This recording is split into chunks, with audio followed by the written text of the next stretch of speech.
పిల్లలకి స్కూల్ పాఠశాలైతే పేరెంట్స్‌కి school parents శాల.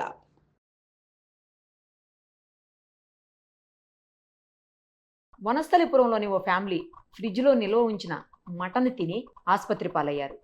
ఒకరు ప్రాణాలు కోల్పోగా మరొక 7 మంది ఐసీయూలో చికిత్స పొందుతున్నారు. అసలు ఫుడ్ పాయిజన్ అవడానికి కారణాలేంటి? ఎప్పుడు ఫుడ్ తీసుకోవచ్చు, ఎప్పుడు తీసుకోకూడదు? ఫ్రిడ్జ్లో ఉంచి తినచ్చా, తినకూడదా? ఒకవేళ అలా నిల్వ చేసిన ఫుడ్ని తినేటప్పుడు ఎలాంటి జాగ్రత్తలు తీసుకోవాలి? అసలు ఏ ఫుడ్ నిల్వ చేయొచ్చు, ఏ ఫుడ్ నిల్వ చేయకూడదు? ఇవన్నీ కూడా ఇప్పుడు గ్యాస్ట్రోఎంట్రాలజిస్ట్ డాక్టర్ చంద్రశేఖర్ పులి గారిని అడిగి మరిన్ని వివరాలు తెలుసుకుందాం. డాక్టర్ గారు నమస్తే సార్.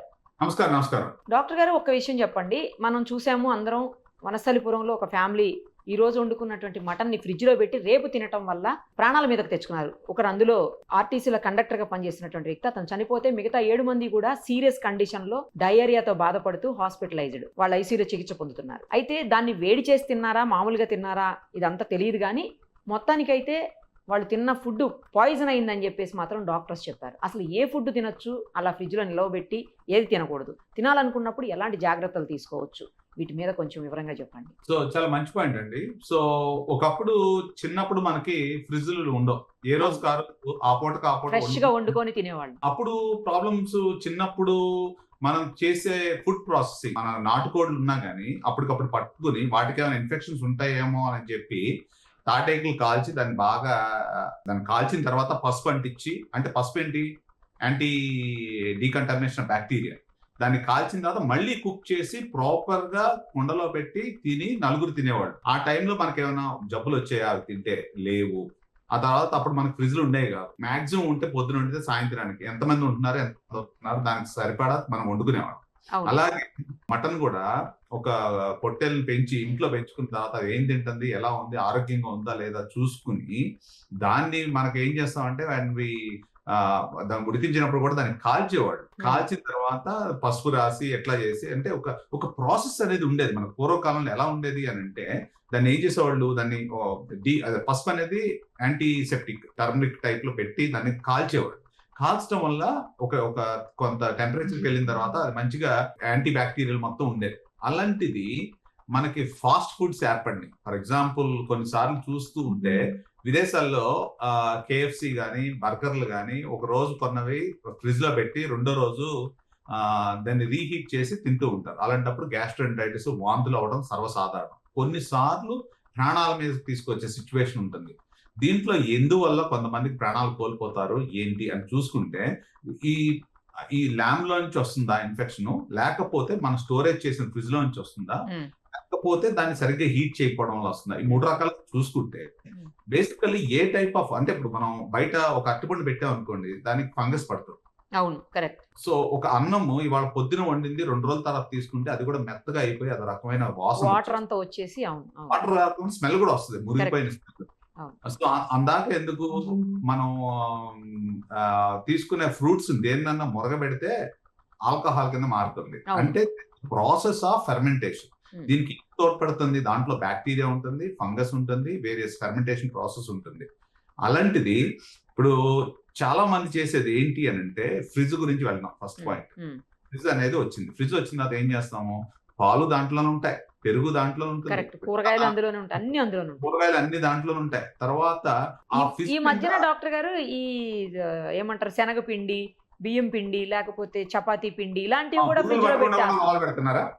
ఇవి కూడా పెట్టేస్తున్నారు ఫ్రిడ్జ్ లో. అదే ఏ సైజ్ ఫ్రిడ్జ్ ఉండాలి, ఎంత కెపాసిటీ ఉండాలి, అంటే దాని మధ్యలో నుంచి కూడా మనకి టెంపరేచర్ కూల్ అవ్వాలి కదండి. ఇప్పుడు మనం ఏసీ వేసుకున్నాం, నా రూమ్ లో 2 ఏసీలు వేసాను, టెంపరేచర్ రావాలంటే దానికి కొంత ఇది ఉండాలి కదా. So just because fridge is not a fridge, ఆ ఫ్రిడ్జ్ కు కూలింగ్ కెపాసిటీ ఎంత కెపాసిటీ ఉన్నది, ఫుడ్ ని ఎంత ప్రిజర్వ్ చేస్తుంది, ఇవన్నీ మానిటరింగ్ ఆస్పెక్ట్స్ ఉన్నాయా మనకి? లేవు. ఫ్రిడ్జ్ నిండా ఒక బీరువాలో పెట్టినట్టు, బట్టలు బీరువాలో పెట్టినట్టు పెడుతున్నాను నేను. ఏ ఫ్రిడ్జ్ ఓపెన్ చేసినా ఫుల్ ఉంటది ఫ్రిడ్జ్ నిండా, అసలు సరిపోదు కూడా, రాలుతాయి అన్నమాట, డబ్బులు రాలినట్టు బ్యాంక్ లో నుంచి.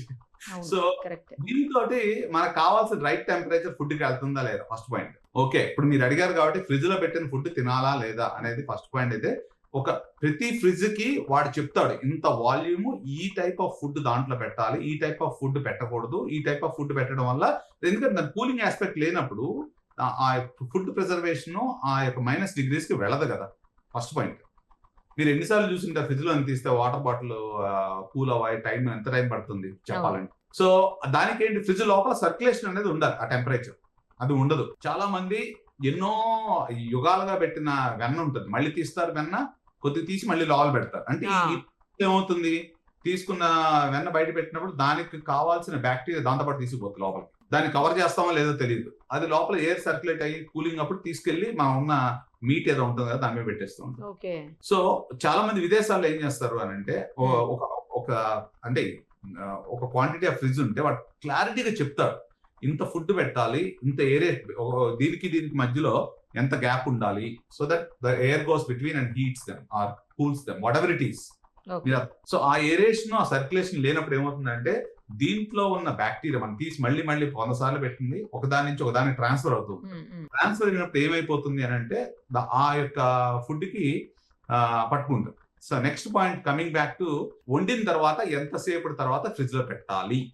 ఓకే, సో జనరల్ గా హోటల్స్ లో, స్టార్ హోటల్స్ లో చూస్తే ఒకసారి కుక్ చేయగానే ఇమీడియట్ గా, ఇప్పుడు ఫర్ ఎగ్జాంపుల్ మీరు ఫ్లైట్ లో ఎక్కారనుకోండి, there is a food cycle అంటారు. నేను ఒక Singapore airlines food processing unit చూసానండి, అసలు అద్భుతంగా ఉంది. ఒక ఫుడ్ ని పాయింట్ ఏ నుంచి తయారు చేసినప్పుడు పాయింట్ బి ఫ్లైట్ 12 గంటలు 24 గంటలు what ever it is transfer అయ్యి ఏ ఫుడ్ ఏ టెంపరేచర్ లో ఉండాలి, ఎంతవరకు ఉండాలి, ఎలా వెళ్ళాలి అనే దాని గురించి అన్ని వేల మందికి అన్ని వేల టన్నులు ఫుడ్ కుక్ చేసినప్పుడు what is the process involve, food ఎలా స్టోర్ చేయాలి, ఎలా ప్రాసెస్ చేయాలి, ఎంత ఇదిగా ఉండాలి, ఏ టైప్ ఆఫ్ ఫుడ్ ఉండాలి, అసలు అద్భుతంగా ఉందండి. అసలు ప్రతి చోట ఆ యొక్క temperature, food chain temperature correct గా మెయింటైన్ చేస్తారు. సో ఫ్లైట్ లో తిన్న వాళ్ళకి అరుదుగా వాంతులు అవుతూ ఉంటాయి, అరగపోవడం వల్ల అవుతుంది. కానీ ఈ ఎక్కడన్నా కొన్ని చోట్ల కొన్ని ఎయిర్లైన్స్ కక్కుర్తిపడి అటు ఇటు చేయడం వల్ల, లేకపోతే ఫ్లైట్లు డిలే అవడం వల్ల దాన్ని కూడా ఫ్యాక్టరింగ్ చేసుకుంటారు వాళ్ళు.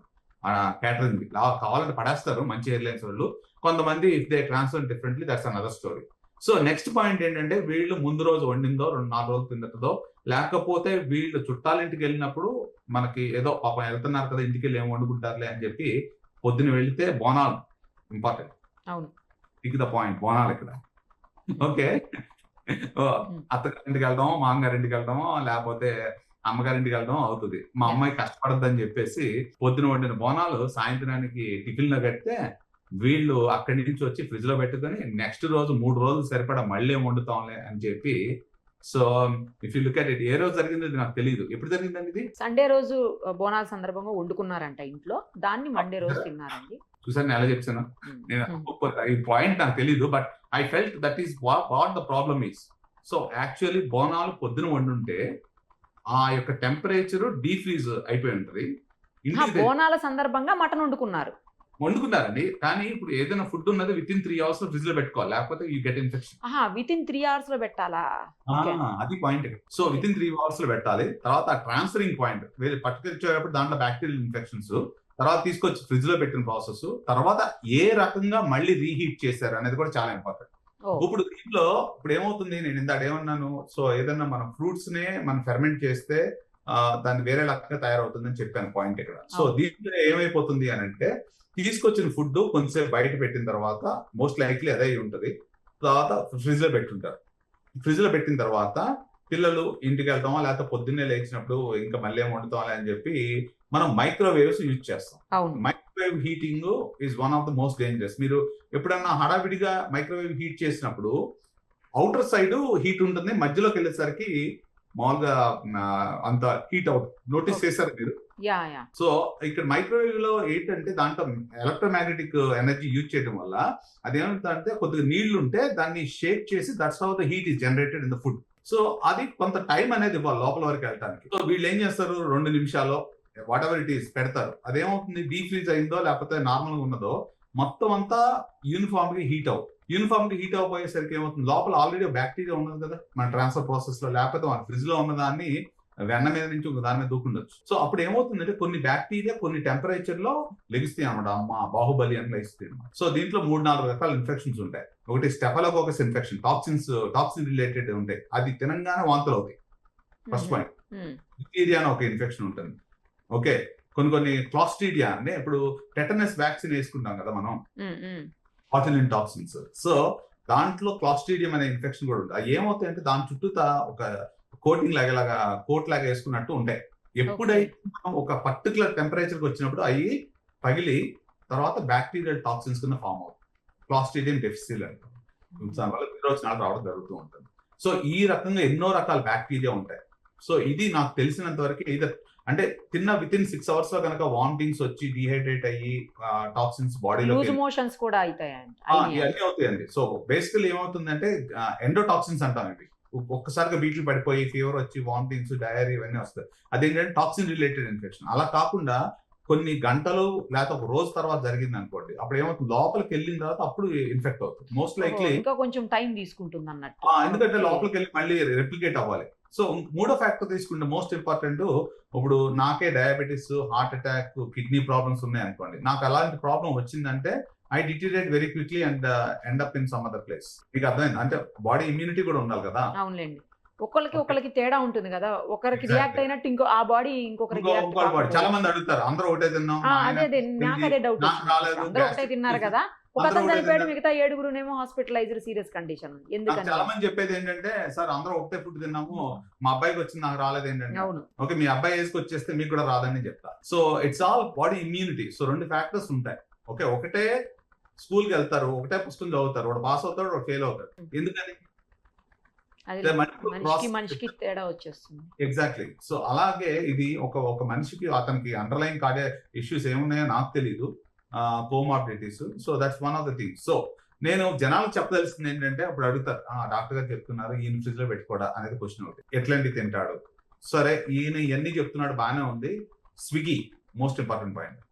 స్విగ్గీ అంటే ఇప్పుడు ఎక్కడో తయారు చేస్తారు, ఎవరో డెలివరీ చేస్తారు, మళ్ళీ ఇంట్లోకి వచ్చిన తర్వాత రీహీట్ చేసి తింటాం. So I'm not just only covering fridge లో పెట్టిన ఫుడ్ ఒకటే కాకుండా, అదొక పాయింట్. రెండో పాయింట్ ఏంటంటే, మీరు తెచ్చుకున్న ప్లేస్ లో నుంచి హీట్ చేశారా లేదా అనేది రెండో పాయింట్. ఇప్పుడు ఫర్ ఎగ్జాంపుల్ మీరు స్విగ్గీలో ఆర్డర్ చేసినప్పుడు రిపీటబుల్ ఆర్గనైజేషన్ తెప్పించుకున్నాను కాబట్టి తింటారు మీరు, బాగానే ఉంటుంది. కొంతమందికి ఏమవుతుంది, ఏదో నార్మల్ గా తక్కువ దొరుకుతుంది కదనో, లేకపోతే ఏదో అనో, లేకపోతే అక్కడ పని చేసేవాడు ఎలా చేస్తాను. నేను I don't want mention something. నేను ఈ దేశం వచ్చినప్పుడు ఒకసారి చూశానండి, నా కళ్ళ ముందు నిజంగా ఎప్పటికీ బాధేస్తుంది.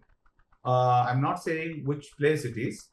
సో ఒక ట్రక్ నిండా sweets, costly sweets, very reputable place. So నేను అట్లా వస్తూ ఉన్నాను, వర్షం పడింది. సో ఆ ఒక నార్త్ ఇండియాలో నుంచి పని చేసే అతను ఇక్కడ నుంచి ఆల్మోస్ట్ సీలింగ్ వెళ్ళే వరకు అన్ని పట్టుకుని చిన్నపిల్లాడు ఆ స్వీట్స్ పట్టుకొస్తున్నాడు.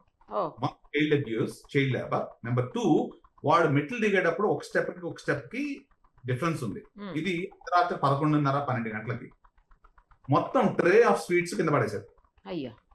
వర్షం ఉంది ఆ కార్నర్ లో. సో ఆన్ టైం డెలివరీ ఇవ్వాలి. నేను అక్కడే ఉండి ఏం జరుగుతుందా అని చూసా. టక్క ఎత్తేసి మళ్ళీ ఆ ట్రేలో పెట్టేసి ఆ వ్యాన్ లో పెట్టేసి, ఈ ఎప్పటి నుంచో చెప్దామా వద్దా, ఎందుకు నేను జనాలందరూ భయపడతారని నేను చెప్పలేదు. కానీ ఈ రోజుకి నాకు కళ్ళమిటే అది నిజంగా పాపం. అది ఐ థింక్ వాళ్ళ పెళ్లికి డెలివరీ అవుతున్నాయేమో నాకు తెలిసి ఆ ఫుడ్. అలా అని సోషల్ రెస్పాన్సిబిలిటీ మీద should I complaint or should I keep my mouth shut? So ఇది జరిగి 3 సంవత్సరాల బ్యాక్ జరిగింది. నేను అప్పుడే వచ్చాను కానీ విదేశాల నుంచి, కొద్దిగా నాకు బాధ అనిపించింది. బట్ ఇట్ ఈస్ ఈ రోజుకి నా కళ్ళ ముందు అంటే ఇప్పుడు నా పాయింట్ అక్కడ 3 రకాలుగా ఆలోచించాను. ఇప్పుడు ఏంటి, ఆన్ టైం డెలివరీ అవ్వకపోతే ఆ మేనేజర్ గారి ప్రాబ్లము, లేకపోతే ఇది ఎవరు ఆర్గనైజేషన్ వాళ్ళు ఆ స్వీట్స్ ఇవ్వలేదంటే ఈ పిల్లోడి మీద వాడు ఎంత కట్టగలరు? డెలివరీ బాయ్ మీద కూడా ఎఫెక్ట్ అవుతుంది. డెలివరీ బాయ్ కదండి, అది యాక్చువల్లీ ఒక పెద్ద స్వీట్ షాప్ లో నుంచి ట్రాన్స్ఫరింగ్ ఇంటది ద హోల్ ట్రక్, చాలా లార్జ్ క్వాంటిటీ ఆఫ్ స్వీట్స్. అవి కూడా ఆల్మోస్ట్ 7 ట్రేస్ ఆఫ్ స్వీట్స్ కింద పడిపోయింది. టక్క పెట్టేశారండి దాంట్లో.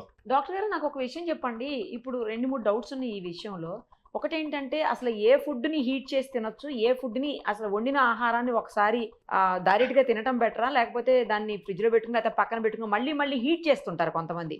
ఇప్పుడు పప్పుచారు, సాంబారు ఇలాంటివి మార్నింగ్ వండినవి కూడా సాయంత్రం నైట్లో తినేటప్పుడు ఖచ్చితంగా వేడి చేసి తింటూ ఉంటారు కొంతమంది. అది ఫ్రిడ్జ్లో పెట్టినా పెట్టకున్నా కూడా అలా రీహీట్ చేయడం అనేది కరెక్ట్ కాదని విన్నాను నేను. Multiple reheating is not good, because దాంట్లో ఉన్న బ్యాక్టీరియాని ఏదైతే షెల్స్ ఉన్నాయో దాన్ని స్టిమ్యులేట్ చేస్తూ ఉంటాము.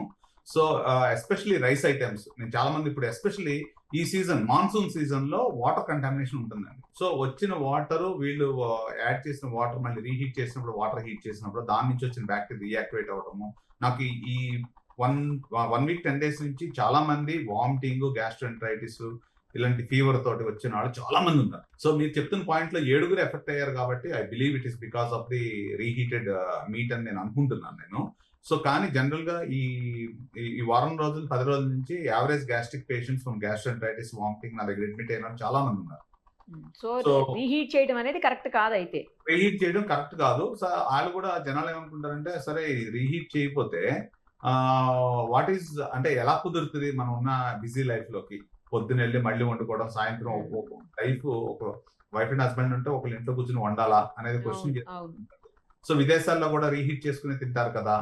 సో ఇవన్నీ చాలా పాయింట్స్ వస్తూ ఉంటాయి. So what I really suggest is నువ్వు ఎంత క్వాంటిటీ తినాలనుకున్నావో అంత క్వాంటిటీ పక్క తీసి you put that with in 3 to 4 hours recommended టైంలో మీరు ఫ్రిడ్జ్ లో పెట్టుకోవాలి. తర్వాత బయటికి తీసినప్పుడు నేను చెప్పాను చూసారు ఇంత అక్కడ ఎంత టెంపరేచర్ వరకు తీసుకెళ్ళాలి. ఇప్పుడు మీరు చాలా సార్లు నోటీస్ చేస్తుంటారు మైక్రోవేవ్ పెట్టినప్పుడు ఓన్లీ ఆ బయట వరకే హీట్ అవుతుంది, మధ్యలో ఉన్నది అంటే మైక్రోవేవ్ వదిలేద్దామండి కొంతసేపు. ఓవెన్ లో అందరూ బెటర్ కాబట్టి నార్మల్ స్టవ్ మీద చెప్పండి మీరు. స్టవ్ మీద కూడా ఎలా ఉండాలంటే టెంపరేచర్ కొంతవరకు రీచ్ అవ్వాలి. టెంపరేచర్ అంతవరకు రీచ్ అవ్వాలి అంటే మళ్ళీ నూనె పోసుకోవాల్సి వస్తుంది, మళ్ళీ వాటర్ పోసుకోవాల్సి వస్తుంది. ఇలాంటి అంత టైం ఇస్తారా లేదా, మొత్తం అంత ఫుడ్ అంతా హీట్ అయ్యేంత టైం ఇస్తారా లేదా, these are the other things. Stove మీద నాకు తెలిసినంత వరకు రీహీటింగ్ ప్రాసెస్ చాలా తక్కువ మంది చేస్తారేమో నా ఉద్దేశం. ఎందుకు అని అంటే రీహీట్ చేసిన అంత టెంపరేచర్ వరకు మొత్తం ఫుడ్ అంతా అంత టెంపరేచర్ వరకు తీసుకెళ్ళాలి. నాకు తెలిసి నాట్ ఓన్లీ జస్ట్ మీట్, ఇక్కడ బిర్యానీ ఏదో అయి ఉంటుంది నాకు తెలిసి. ఏ టైప్ ఆఫ్ మీట్ తిన్నారండి వాళ్ళు? అది మటన్ అంటండి. ఓన్లీ మటన్ అయినా? Only mutton. ఓకే. సో నాకు తెలిసినంత వరకు ఆ టెంపరేచర్ కూడా రైట్ టెంపరేచర్ తీసుకెళ్ళి ఉండరు. కొన్నిసార్లు ఏమవుతుంది, రైట్ టెంపరేచర్ తీసుకెళ్ళినా క్లాస్ట్రీడియం ఈ బ్యాక్టీరియా ఉంటుంది కదా, అది నార్మల్ గా షెల్ ఉంటుంది అన్నమాట. ఆ షెల్ బ్రేక్ అవుతుంది once you reach to certain temperature, then it will all cause that. So నాకు తెలిసినంత వరకు ఒక ప్రాసెస్ ఆఫ్ ట్రాన్స్ఫర్ కానీ, ప్రాసెస్ ఆఫ్ యాక్చువల్లీ ఫ్రిడ్జ్ లో పెట్టే టైం కానీ ఇవన్నీ జరిగి ఉంటాయి నాకు తెలిసి. That is why it has become like that. So నేను జనాలకు చెప్పాల్సిన మెసేజ్ ఏంటంటే మాక్సిమం ఎంతవరకు కావాలో అంతవరకు చేసుకోండి.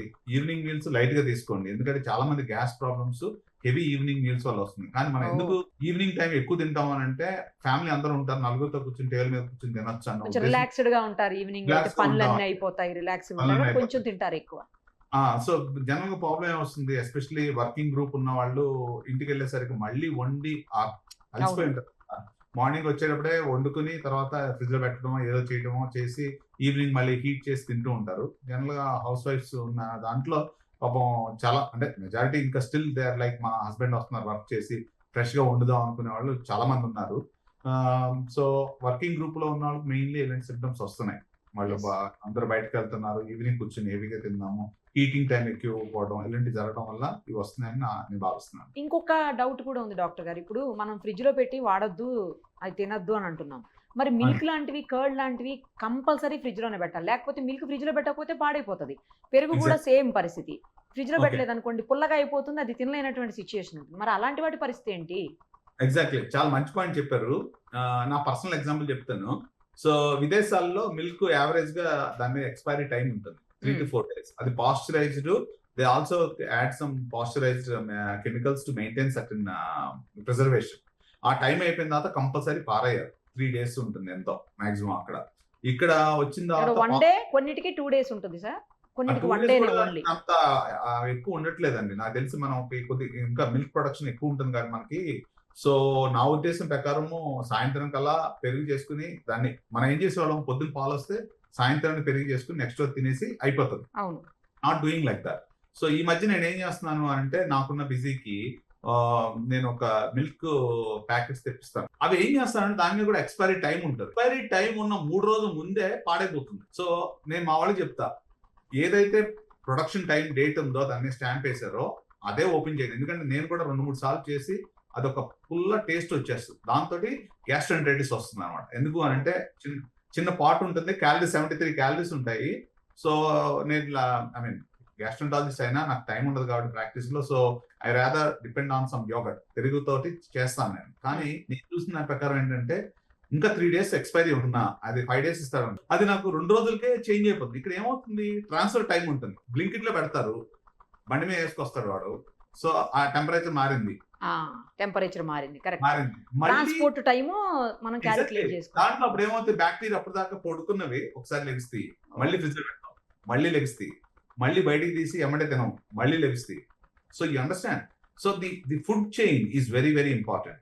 సో నా ఉద్దేశం ప్రకారము ఒక్కసారి ఆ Singapore airlines food processing chain, food chain అంటారండి, అది కనుక సమ్మరైజ్ చేయగలిగితే అందరికి క్లియర్ గా అర్థం అవుతుంది నా ఉద్దేశం ప్రకారం. That was the fantastic. It was 1.5 hour programme, but the way the chef was making, how they and how sterile they are when they walk in, and a type of food ఎప్పుడు ఎలా process చేశారు, అద్భుతంగా ఉంది ఆ documentary. Okay. I have really revolutionized Singapore the meal catering వాళ్ళది చేశారన్నమాట. It was fantastic. ఆ food chain అనేది చాలా చాలా ఇంపార్టెంట్. మనం ఎప్పుడైతే ఆ టెంపరేచర్ వేరియేషన్స్ వచ్చినప్పుడు కంపల్సరీ బ్యాక్టీరియా మల్టిప్లై అయ్యి ఇలాంటి ప్రాబ్లమ్స్ వస్తూ ఉంటాయి. ఏదైనా కేర్ఫుల్ గా ఉండాలి అంటే ఫ్రెష్ ఫుడ్ తినాలి, ఫ్రెష్ గా అప్పటికప్పుడు చేసుకొని తినటం, ఫ్రిడ్జ్ లో పెట్టడం, వాటిని ఒక రోజుకో 2 రోజులకో 3, చాలా మందిని చూస్తుంటాం 4-5 రోజుల తర్వాత కూడా తింటుంటారు, ఫ్రిడ్జ్ లోంచి ఫుడ్ తీసి వేడి చేసి పిల్లలకి పెట్టేవాళ్ళని కూడా చూసానండి నేను. అదే మనకేమవుతుందిలే, మనమే తినకూడదు అంటే పిల్లలకు కూడా పెడుతుంటారు కొంతమంది. ఎస్పెషల్లీ మాన్సూన్ సీజన్ కేర్ఫుల్ గా ఉండండి నా ఉద్దేశం ప్రకారం. Because I see okay right sir. Fresh food తింటే ఏ ప్రాబ్లమ్స్ ఉండవు. Thank you very much. Thank you. Suman టీవీలో మీ పర్సనల్ అండ్ బిజినెస్ ప్రమోషన్స్ కోసం కింది నెంబర్కి కాంటాక్ట్ చేయండి.